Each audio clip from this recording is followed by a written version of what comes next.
I've taken one banana which is very ripe, and if it is dark spots outside it's okay. If it dark spots are inside, then I would not use it. And then 2 dates. The dates are a little bit bigger in size. If they're smaller, then you can use more. And 5 almonds which are soaked for 4 hours and the skin is removed.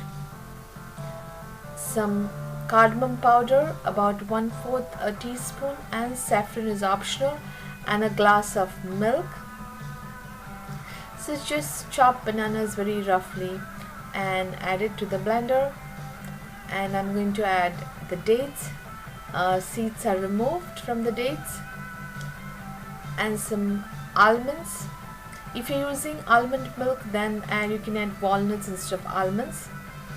And now add the milk. You can use soy milk, rice milk, or almond milk, whatever your choice is. And if you want a thicker version, then add a little bit of milk and then add the rest of it. I like thin version.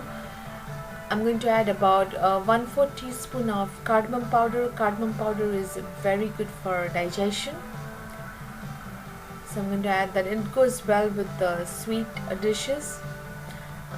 And some saffron. Saffron is optional, and blend it. You can add some ice cubes if you like. I am using cold milk because I avoid giving my daughter very chilled and very cold food. So I'm just using cold milk, but you can add some ice cubes. Just blend it. So milkshake is ready.